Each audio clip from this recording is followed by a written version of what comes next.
বন্ধুরা, তোমাদের YouTube channel GK ম্যানিয়াতে তোমাদের স্বাগত। বন্ধুরা, পিএসসির বিভিন্ন পরীক্ষায় আসা স্ট্যাটিক জিকের যে পার্টটা আমরা শুরু করেছি, আজকে আরও একটা নতুন ভিডিও যেখানে পিএসসিতে আসা বিভিন্ন আনকমন থেকে কমন স্ট্যাটিক জিকে যেগুলো রিপিট হচ্ছে এবং কিছু আনকমন স্ট্যাটিক জিকে এবং তার সাথে এক্সট্রা ইনফরমেশান যেগুলো কিন্তু আপকামিং পিএসসি মিসলিনিয়াসের জন্য খুবই গুরুত্বপূর্ণ। তাছাড়াও পিএসসির যে কোনো পরীক্ষার জন্য কিন্তু খুবই গুরুত্বপূর্ণ। যারা পিএসসির পরীক্ষাগুলো দিচ্ছ, অবশ্যই তোমরা এই যে সিরিজটা চলছে অবশ্যই তোমরা সেগুলো কিন্তু ফলো করো, তাহলে আপকামিং পরীক্ষা এখান থেকে কিন্তু প্রশ্ন দেখতে পারবে। ঠিক আছে?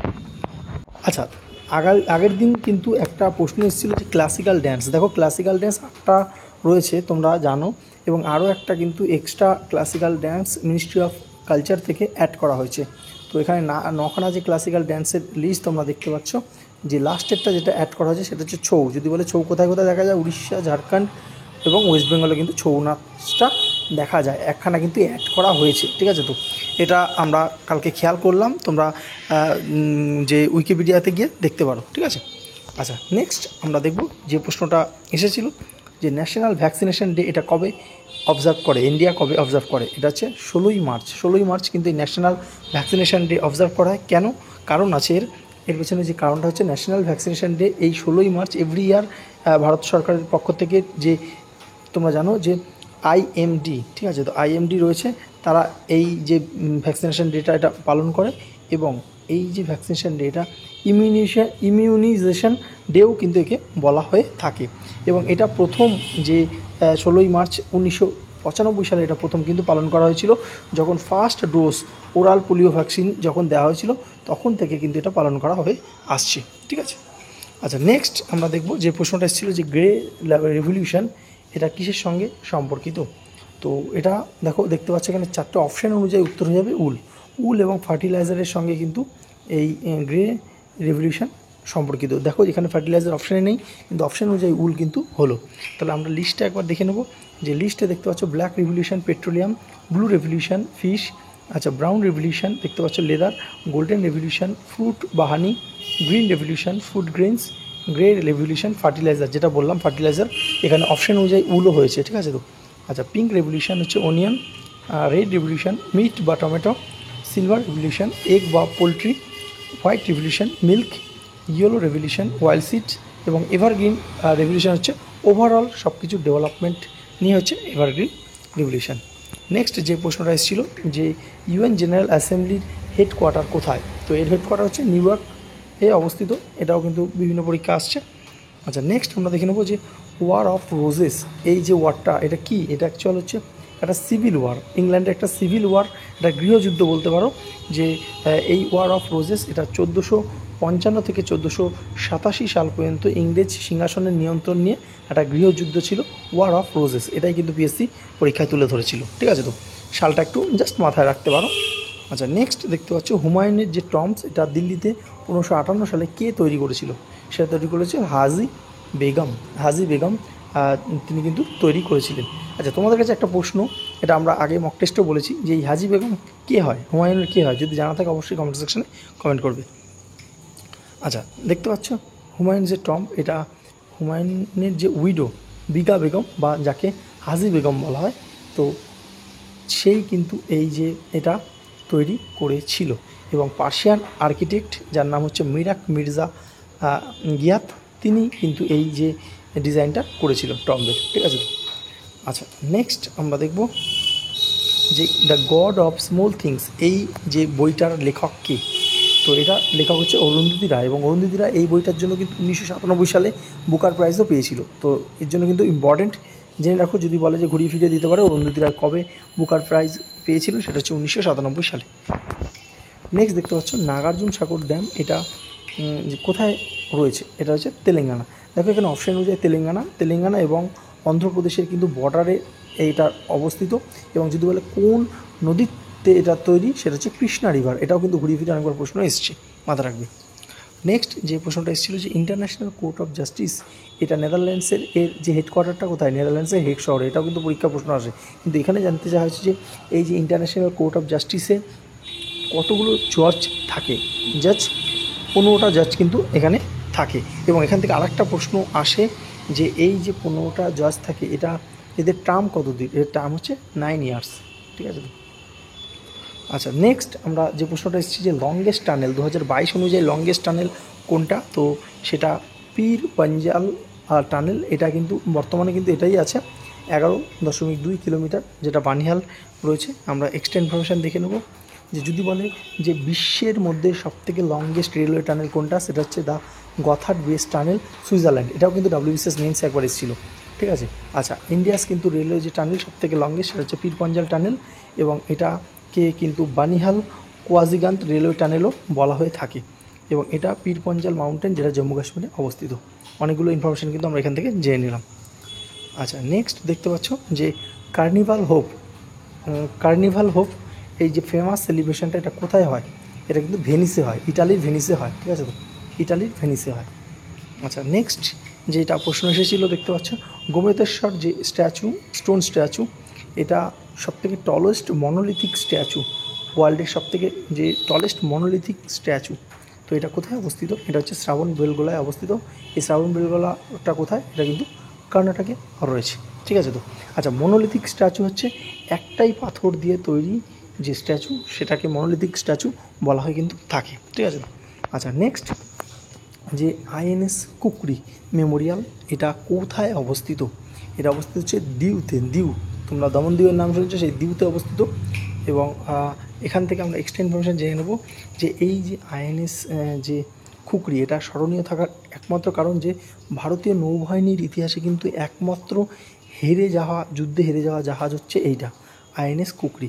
এই INS খুকরি একটি টাইপ 14 ফ্রিগেট, যেটি ভারত পাকিস্তান যুদ্ধের সময় একটি পাকিস্তানি সাবমেরিন থেকে 3টি টর্পেডোর আঘাতে 1971 সালে 9 ডিসেম্বর দিউ উপকূলে থেকে 40 নটিক্যাল মাইল দূরে এটি ডুবে যায়, এবং এটি ডুবে যাওয়ার ফলে কিন্তু 176 জন নাবিক এবং 18 জন অফিসার নিহত হয়, এবং দ্বিতীয় বিশ্বযুদ্ধের পর প্রথমবার একটি সাবমেরিন একটি যুদ্ধজাহাজকে ডুবিয়ে দেয়। স্মৃতিসৌধটি 15 ডিসেম্বর 1999 সালে উদ্বোধন করা হয়েছিল, এবং এটি ইতিহাস প্রেমীদের কাছে একটি জনপ্রিয় গন্তব্য, ঠিক আছে। এটা একটা ছোট্ট ইতিহাস তোমরা জেনে নিলে। আচ্ছা, নেক্সট যে প্রশ্নটা আসে বহুবার রিপিট হয়, বিক্রমশিলা বিহার এটা কে তৈরি করে? সেটা হচ্ছে ধর্মপাল, এবং এটা বিহারের ভাগলপুর জেলায় রয়েছে। নেক্সট আমরা দেখব যে ভুটানের পার্লামেন্টের নাম কী? তার নাম হচ্ছে শোকদু, ঠিক আছে। আচ্ছা, নেক্সট যেটা এসছে যে চিত্রগুপ্ত, এই যে চিত্রগুপ্ত কার পেন নাম, ঠিক আছে তো কার? তার নাম হচ্ছে সতীনাথ ভাদুরী বাংলা বেঙ্গলির একটা গুরুত্বপূর্ণ থেকে প্রশ্ন এসছে। সতীনাথ ভাদুরী হচ্ছে চিত্রগুপ্ত নামে লিখতেন, এবং সতীনাথ ভাদুরীর কিছু গুরুত্বপূর্ণ যে নোটেবল ওয়ার্কস রয়েছে, তার মধ্যে দেখতে পাচ্ছ গণনায়ক, চিত্রগুপ্তের ফাইলও কিন্তু তার লেখা, তারপর হচ্ছে কী আছে, দণ্ডাই, চরিত্র মানুষ, ঠিক আছে, অচিন রাগিনী, অপরাচিত, তারপর হচ্ছে সংঘাত, অলোক দৃষ্টি, ঠিক আছে। আচ্ছা, আর একটা জিনিস এখান থেকে খুবই গুরুত্বপূর্ণ, এটা জেনে রাখুন যে সতীনাথ ভাদুরীর যে একটা নোবেল, তার নাম হচ্ছে জাগারি। এই জাগারির জন্য তিনি কিন্তু ফার্স্ট রবীন্দ্র অ্যাওয়ার্ড পুরস্কার কিন্তু পেয়েছিলেন সতীনাথ ভাদুরী, এবং নিহার রঞ্জন দুজনে মিলে পেয়েছিলেন। কিন্তু নিহার রঞ্জন এবং সত্যনাথ ভাদুরী দুজনের নামটা মাথা রাখবে, এবং সত্যনাথের কিন্তু যে নোবেলের জন্য পেয়েছিল তার নাম হচ্ছে জাগারি, ঠিক আছে। আচ্ছা, নেক্সট যে প্রশ্নটা এসেছিল, যেখানে ম্যাচ করতে দেওয়া হয়েছিল যে কোনটা কার উপনদী, ঠিক আছে। তো বলেছে চম্বল, নর্মদা, সোন, যমুনা, মানস, ব্রহ্মপুত্র। তো উত্তর হবে সি, অর্থাৎ মানস ব্রহ্মপুত্র। তো মানস যে রিভারটা রয়েছে সেটা কিন্তু ব্রহ্মপুত্রের কিন্তু উপনদী। সোনটা হচ্ছে গঙ্গার, যমুনার না, সোনটা হচ্ছে গঙ্গার, আর চম্বল হচ্ছে কার? চম্বল হচ্ছে যমুনার, ঠিক আছে। আচ্ছা, নেক্সট যে প্রশ্নটা এসেছিলো যে ভারতের প্রথম যে টেকনিকালার ফিল্ম, তার নাম কি? সেটা হচ্ছে ঝাঁসি কি রানী। আর যদি বলে ভারতের প্রথম ফিচার ফিল্ম নাম কি? সেটা হচ্ছে রাজা হরিশ্চন্দ্র। এটা একটা সাইলেন্ট ফিল্ম ছিল, এবং এর ডিরেক্টর ছিল দাদাসাহেব ফালকে, যার নামে দাদাসাহেব ফালকে অ্যাওয়ার্ড কিন্তু দেওয়া হয়ে থাকে, এবং এটা রিলিজ হয়েছিল 1913 সালে। নেক্সট যে প্রশ্নটা এসেছিলো যে অন্ধ্রপ্রদেশের ক্যাপিটাল, দেখো আগের দিনই অন্ধ্রপ্রদেশে একটা প্রশ্ন এসেছিলো, সেখানে আমরা বলে দিয়েছিলাম কিন্তু অন্ধ্রপ্রদেশের ক্যাপিটাল। তো এরকম যখন এক্সট্রা ইনফরমেশানগুলো দিই না, এগুলো কিন্তু অনেক কাজে লাগবে তোমাদের আপকামিং পরীক্ষাতে, সেটা কিন্তু বুঝতে পারবে। আচ্ছা, নেক্সট দেখতে পাচ্ছ যে which is the largest railway zone in India. তো লার্জেস্ট রেলওয়ে জোন হচ্ছে নর্দার্ন রেলওয়ে, হচ্ছে সবথেকে লার্জেস্ট রেলওয়ে জোন আমাদের ভারতবর্ষের মধ্যে। নম্বর মক টেস্ট অ্যাপ, যেখানে তোমরা 700+ এক্সামের এক জায়গায় কিন্তু মক টেস্ট দিতে পারবে এবং প্রচুর ক্যান্ডিডেট সেখানে এনরোলমেন্ট করা আছে, তাদের সঙ্গে কিন্তু কম্পিটিশনও করতে পারবে। এখানে তোমরা কিন্তু আরআরবি যে এনটিপিসি পরীক্ষা হবে, এনটিপিসি গ্রুপ ডি প্রত্যেকটা পরীক্ষার কিন্তু মক টেস্ট পেয়ে যাবে। এখানে তোমরা দেখতে পাচ্ছ 2024-এর মক টেস্টও কিন্তু রয়েছে, যেখানে 1020টা টেস্ট রয়েছে। সেখানে মক টেস্ট শুধু চ্যাপ্টার ওয়াইজ রয়েছে, সেকশনাল রয়েছে, full mock test, chapter wise, sectional, full mock test, mains, prelim সব মিলিয়ে কিন্তু মক টেস্ট এখানে কিন্তু তোমরা পেয়ে যাবে। শুধু আরআরবি এনটিপিসি না, আরআরবি রেলের গ্রুপ ডি, রেলের যে কোনো পরীক্ষা, এসএসসি, পিএসসি যে কোনো পরীক্ষা, মিসলিনিয়াস, ক্লার্কশিপ প্রত্যেকটা পরীক্ষা কিন্তু এখানে তোমরা পেয়ে যাবে। বন্ধুরা, টেক্সট বুকে ফিউচার অফিসার সেল চলছে, যেখানে কিন্তু প্রাইস ড্রপ করেছে অনেকটাই, 699, 599 না। এখন যদি তোমরা ইয়ারলি অর্থাৎ পুরো সারা বছরের জন্য যে টেক্সট বুকের পাসপোর্টটা নাও, সেটা 527 টাকায় কিন্তু তোমরা পেয়ে যাচ্ছ। এবং ইউজ কুপন কোডের জায়গায় জিকে ম্যানিয়া লিখলে তোমরা 12% কিন্তু ছাড় পাবে। নিচে লিঙ্ক আছে, তোমরা সেখান থেকে এটা পারচেস করতে পারো। আচ্ছা, নেক্সট যে প্রশ্নটা এসেছিল যে ফার্স্ট ট্রেন, ইন্ডিয়ার ফার্স্ট ট্রেন কোনটা, কত সালে শুরু হয়েছিল, সেটা হচ্ছে 1853 সালে। তো এখান থেকে যে গুরুত্বপূর্ণ প্রশ্নগুলো আমরা দেখে নেব, যে ফার্স্ট যে প্যাসেঞ্জার ট্রেন 16 এপ্রিল 1853 কোথা থেকে কোথায় শুরু হয়েছিল। আমরা বোম্বে থেকে থানে জানি, তো বড়িবন্দর, বোম্বের যে বড়িবন্দর থেকে থানে পর্যন্ত এটা কিন্তু গেছিলো, 34 কিলোমিটার একটা ডিস্টেন্স ছিল।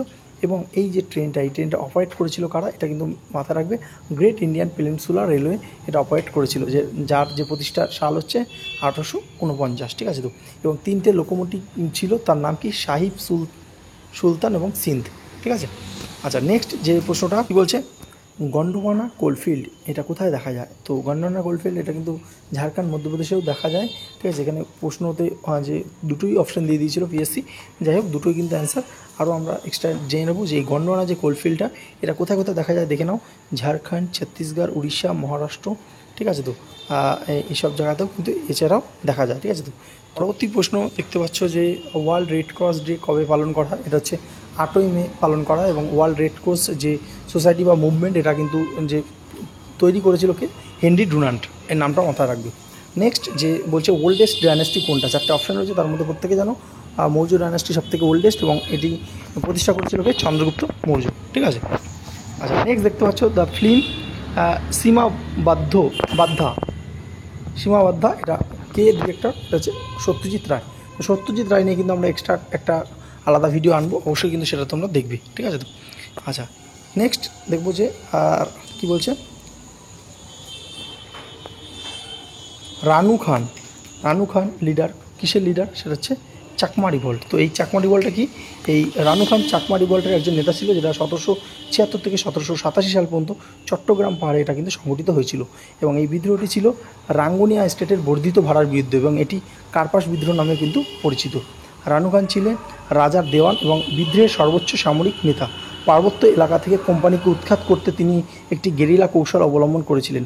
চাকমাদের অন্যান্য প্রধান নেতার মধ্যে উল্লেখযোগ্য ছিল কি, স্যার দৌলত খান এবং জান বক্স খান, ঠিক আছে। আচ্ছা, নেক্সট হেডকোয়ার্টার, তো হেডকোয়ার্টার ইউএনের যে হেডকোয়ার্টার সেটা কোথায়, সেটা হচ্ছে নিউ ইয়র্ক। এটাও বহুবার পরীক্ষা এসছে। গুরু নানক কোথায় জন্মগ্রহণ করেছিলেন, তিনি তালওয়ান্দিতে জন্মগ্রহণ করেছিলেন, এবং কত সালে, 1469 সালে তিনি কিন্তু জন্মগ্রহণ করেছিলেন। এটা একবার রেলে এসেছিলো, রেলের গ্রুপ ডিতে, ঠিক আছে। নেক্সট ন্যাশনাল এডুকেশন ডে, এটা প্রতি বছর 11ই নভেম্বর পালন করা হয়। কত তারিখে সেটাও কিন্তু পরীক্ষা আসে, তো মাথা রাখবে 11 নভেম্বর। তো কাকে, কোন লিডারকে স্মরণ করে, সেটা হচ্ছে মৌলানা আবুল কালাম আজাদ। এখান থেকে আরেকটা প্রশ্ন আসে যে ভারতের প্রথম শিক্ষামন্ত্রীর নাম কি, সেটা হচ্ছে মৌলানা আবুল কালাম আজাদ, এবং তার জন্মদিনেই কিন্তু 11ই নভেম্বর, এবং সেই দিনকারই ন্যাশনাল এডুকেশন ডে পালন করা হয় ভারতবর্ষে। আচ্ছা, নেক্সট দেখতে পাচ্ছ যে পশ্চিমবঙ্গে কতগুলো জেলা রয়েছে। তো পশ্চিমবঙ্গে বর্তমানে কতগুলো জেলা আছে, 23টা জেলা রয়েছে। আচ্ছা, নেক্সট দেখতে পাচ্ছ রক গার্ডেন, চণ্ডীগড়ের যে রক গার্ডেন, এটা কে তৈরি করেছিল, তার নাম হচ্ছে নেকচাঁদ। তো নেকচাঁদ, এই যে রক গার্ডেন দেখতে পাচ্ছ বিভিন্ন রক দিয়ে যে তৈরি করেছে, তো তার ছবি নেকচাঁদ, তো তাকে কিন্তু নেকচাঁদ গার্ডেনও বলা হয়ে থাকে, সেই গার্ডেনটার নাম এখন, ঠিক আছে। নেক্সট ফেমাস দেখতে পাচ্ছ গুয়ের্নিকা পেন্টিং, এটা কার, এটা হচ্ছে পাবলো পিকাসো, ঠিক আছে। তো পাবলো পিকাসোর কিছু গুরুত্বপূর্ণ ওয়ার্ক আমরা দেখে নেবো। দেখো, এই গুরুত্বপূর্ণ ওয়ার্কের মধ্যে এখানে দেখতে পাচ্ছ 1937 সালে গুর্নিকা, যেটা পরীক্ষা এসেছিলো। এছাড়াও La Vie, The Old Guitarist, Family of Saltimbanques, Les Demoiselles, 3 Musicians, এই নামগুলো মনে রাখবে, ঠিক আছে। তো Girl Before a Mirror, The Weeping Woman, Massacre in Korea, ঠিক আছে। আচ্ছা, নেক্সট যেটা, এটা তো বহুবার পরীক্ষা এসেছে, যে রঙ্গস্বামী কাপ, এটা কোন খেলার সঙ্গে যুক্ত, সেটা হচ্ছে হকি খেলার সঙ্গে যুক্ত।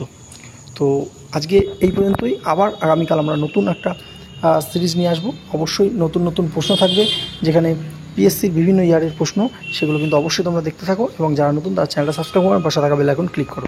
ধন্যবাদ।